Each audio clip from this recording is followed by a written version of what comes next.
সবুজ পাহাড় ঘেরা একটি ছোট গ্রামে থাকত এক শান্ত স্বভাবের ছেলে, গোপাল। এক বিকেলে সে দাদুর পুরনো বাক্সে পেল একটি আধা ছেঁড়া মানচিত্র। মানচিত্রের কোণে হালকা হরফে লেখা, সাহসী হৃদয় পথ চিনে নেবে, আর পবিত্র মন খুঁজে পাবে গুপ্তধন। গোপাল মানচিত্র হাতে নিয়ে ফিসফিস করে বলল, আমি না হয় চেষ্টা করেই দেখি, কে জানে কি অপেক্ষা করছে। মনে এক অদ্ভুত উত্তেজনা ও মৃদু আনন্দ নিয়ে সে বনপথে রওনা দিল। জঙ্গলের গভীরে ঢোকার পর হঠাৎ ঝোপের ভেতর থেকে শব্দ, টুপ টুপ, থামো। ভয়ে না গিয়ে গোপাল ধীরে তাকাতেই দেখতে পেল এক ছোট্ট সাদা খরগোশ, নরম কান, চকচকে চোখ। নাম তার চিকু।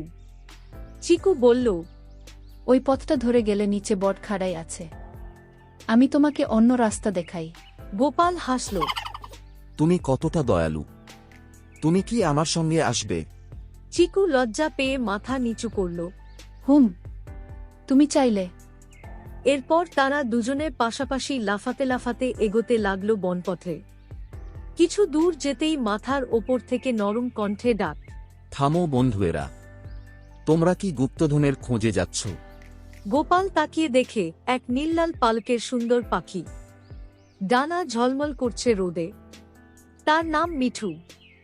মিঠু গাছের ডালে বসে বলল, গুপ্তধনের পথ ঝোঁকের নয়, মনটা আগে পরিষ্কার হওয়া চাই।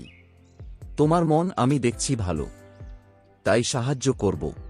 গোপাল মৃদু হেসে বলল, ধন্যবাদ মিঠু, আমরা পথ হারালে তুমি পথ দেখাবে তো? পাখিটি ডানা ঝাপটে বলল, নিশ্চয়ই, আকাশের পথ সবার আগে দেখে আমি। চিকু লাফিয়ে বলল, এবার তো আমরা তিন বন্ধু। তিন বন্ধু চলতে লাগল।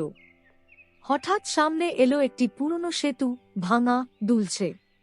চিকু ফিসফিস করে বলল, গোপাল, এ সেতু খুবই দুর্বল, কিন্তু আমাদের পার হতে হবে। মিঠু আকাশ থেকে পথ দেখাতে লাগল। ডান দিকটা তুলনায় শক্ত, ওদিক দিয়ে যাও। গোপাল গভীর শ্বাস নিয়ে সাবধানে সেতু পার হল। চিকু তার পেছন পেছন। শেষে মিঠু ডানা মেলে বলে উঠল। তোমরা দুজনই সাহসী। বন্ধুত্বের উষ্ণতা গোপালের মন ভরিয়ে দিল। তারা পৌঁছালো মানচিত্রে চিহ্নিত গুহার সামনে। ভেতরে আলো কম, ঠান্ডা বাতাস বইছে। গোপাল মশাল জ্বালিয়ে ধীরে ঢুকল। হঠাৎ সামনে একটি পুরনো কাঠের বাক্স। চিকু বলল, এটাই কি গুপ্তধন? বাক্স খুলতেই দেখা গেল সোনা, হীরা কিছুই নেই, শুধু একটি ছোট কাগজে লেখা, মানুষের পথে সত্যিকারের গুপ্তধন হল বন্ধুত্ব, দয়া আর সাহস। মিঠু নরম স্বরে বলল, আজ তুমি সেই গুপ্তধন পেয়েছ গোপাল, কারণ তুমি আমাদের বন্ধু হয়েছ। গোপাল দুজনকে বুকে টেনে নিল। তার চোখে জল চিকচিক করল। তোমরা না থাকলে আমি পৌঁছাতে পারতাম না। গুহার বাইরে সূর্য অস্ত যাচ্ছিল। আলো গোপাল, চিকু আর মিঠুর গায়ে পড়ে তিনজনকে যেন সোনালি আলোয় রাঙিয়ে দিল। তাই গোপাল বুঝল, গুপ্তধন জিনিস নয়, অনুভূতি। আর সেই অনুভূতি পাওয়া যায় বন্ধুত্বের হাত ধরে।